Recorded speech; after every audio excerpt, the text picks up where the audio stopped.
ఇక్కడ సనాతనం రాదు. వెస్ట్ బెంగాల్లో సనాతనానికి మద్దతు ఇచ్చే ఏ పార్టీ కూడా రాదు. అది బీజేపీ కావచ్చు, ఇంకో పార్టీ కావచ్చు, అక్కడే పుట్టిన లోకల్ పార్టీ కావచ్చు.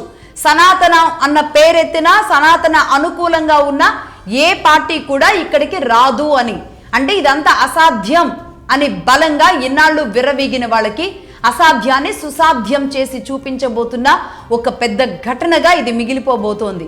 అలాగే అంతిమంగా సనాతనం వైపే వెళ్లాల్సిందే ఎవరైనా సరే. భారతదేశంలో సనాతనం వైపు, సనాతనం మాత్రమే శాశ్వతం అనే వైపుగా ఇది ఒక ఎగ్జాంపుల్గా మారబోతుంది. అలాగే చరిత్ర తనను తాను పునర్నిర్వచించుకుంటోంది. వెస్ట్ బెంగాల్లో ఈ రిజల్ట్ తర్వాత బీజేపీ అక్కడ అధికారంలోకి వచ్చిందంటే గనక చరిత్ర తనని తాను పునర్నిర్వచించుకుంటోంది అని చెప్పొచ్చు. అంటే తనను తాను మళ్ళీ తిరిగి రాసుకుంటోంది. దాదాపుగా దానికి ఇంతకు ముందు నేను చెప్పినట్లుగా ఎంతకాలం పట్టింది? 70 నుంచి 80 ఏళ్ళు. చరిత్రకి 70-80 ఏళ్ళు అంటే చిన్న సమయం, మనకి ఒక జీవిత కాలం. కాబట్టి ఒక జీవిత కాలంలోనే ఎంత అణిచివేయాలన్నా, ఎంత తొక్కేయాలన్నా, ఎంత లేకుండా చేయాలి అన్నా సరే మొలకెత్తడం అనేది నిజమయ్యింది. అలాగే ఈ మొలకెత్తకుండా చేయడానికి చేసిన కుట్రలు ఏవైతే ఉంటాయో అంటే రాజకీయ కుట్రలు, ఆధిపత్య కుట్రలు, అలాగే వ్యతిరేక కుట్రలు, హిందూ వ్యతిరేక కుట్రలు, హిందూ వ్యతిరేకంగా మాత్రమే రాజకీయం చేసిన కుట్రలు ఏవైతే ఉంటాయో ఎన్ని కుట్రలు జరిగినా సరే వాటన్నింటినీ కూడా పటాపంచలు చేయగలిగిన శక్తి కేవలం సనాతనానికి ఉంటుంది అనేది నేను రెండో అంశంగా చెబుతున్నాను.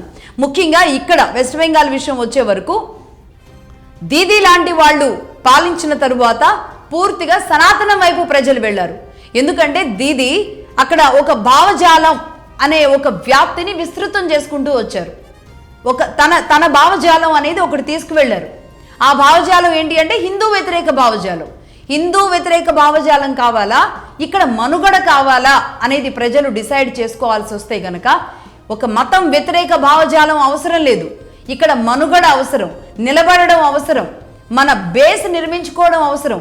అంతేగాని రౌడీయిజం చేస్తాం, లేదంటే అడ్డొచ్చిన వాళ్ళని ఇష్టం వచ్చిన వాళ్ళని ఒక రకంగా, ఇష్టం లేని వాళ్ళని ఒక రకంగా లేపేస్తాం, టీఎంసీ అనే జెండా కింద ఉంటే చాలు ఎవరినైనా సరే మేము లేకుండా చేసేస్తాం అని ఏదైతే ఇన్నాళ్ళు కుట్రలు చేశారో ఆ కుట్రే కర్మలాగా మారి దీదీకి ఈరోజు ఖచ్చితంగా తన ఓటమి పరాభవంలోకి తీసుకువెళ్లేలాంటి పరిస్థితికి కారణమైంది.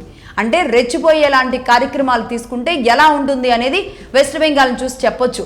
అదేవిధంగా ఈ 70-80 ఏళ్లలో ఎవరైతే నేను ఇంతకు ముందు చెప్పినట్లుగా శ్యామ్ ప్రసాద్ ముఖర్జీ పెట్టిన ఆ నేల మీద బీజేపీ జెండా పట్టుకుని తిరిగే నాథుడే కరువైన నేల ఈ నేల, వెస్ట్ బెంగాల్ నేల. ఆ నేల ఈరోజు ఆ జెండాని సగర్వంగా ఆకాశంలోకి ఎగరేసేలాంటి పరిస్థితికి కారణంగా మారుతోంది. పరిస్థితులు అక్కడ దాకా తీసుకొచ్చాయి. అంటే ఏ శ్యామ్ ప్రసాద్ ముఖర్జీ పుట్టిన నేల ఉందో అక్కడ బీజేపీ జెండా పట్టుకోవడానికి 10 ఏళ్ల క్రితం వరకు కూడా ఒక్క మనిషి లేడంటే మీరు నమ్ముతారా? అలాంటి చోటు నుంచి ఈరోజు అదే బీజేపీ పురుడు పోసుకోబోతుంది. ఇప్పటి వరకు స్వాతంత్రం వచ్చిన తరువాత బీజేపీ ఆనవాళ్లు కానీ, ముద్రలు కానీ, అసలు బీజేపీ ఊహ కూడా ఊహించడానికి వీలు లేనంత బలమైన భావజాలాన్ని వెస్ట్ బెంగాల్లో నింపారు అక్కడ పాలించిన ఒక్కొక్కరు ఇన్నేళ్లుగా.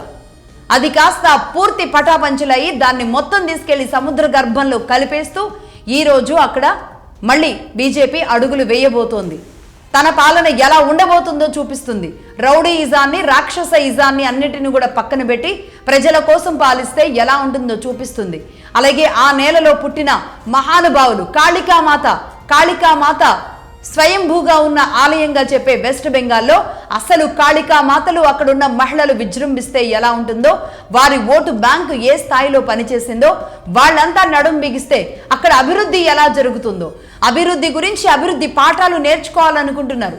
అందుకే ఏ స్థాయిలో అంటే దీదీ మీద ఒక వ్యతిరేకత కూడగట్టుకున్నారు. వ్యతిరేకత భావజాలాన్ని దీదీ మీదే పెంచుకున్నారు. అది కాస్త ఒక రకంగా వ్యతిరేకత కాస్త తిరస్కారంగా మారి కూర్చున్న పరిస్థితికి దాకా తెచ్చుకుంది దీదీ. వ్యతిరేకత ఉండడం వేరు, తిరస్కరణకు గురవడం అనేది వేరు. పూర్తిగా అది తిరస్కరించేలాంటి పరిస్థితికి, ఆ తిరస్కరణ కాస్త అసహించుకునేలాంటి పరిస్థితి వరకు కూడా తీసుకువెళ్లారు దీదీ. ఇదే పరిస్థితిలో ఈ వ్యతిరేకతని, ఈ అసంతృప్తి స్థాయిని ఆపడం అనేది నిజానికి ఎవ్వరి వల్ల కాదు.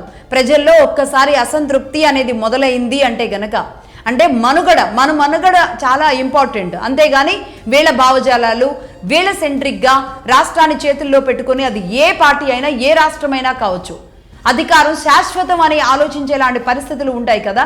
అలాంటి పార్టీలు కేంద్రంలో ఉన్న బీజేపీతో సహా ఏ పార్టీ అయినా సరే అధికారం శాశ్వతం, మేము ఇక్కడే ఉంటామనే భావజాలంలోకి ఏ పార్టీ అయితే వెళుతుందో ఆ పార్టీ భూస్థాపితం అవ్వడం ఖాయం.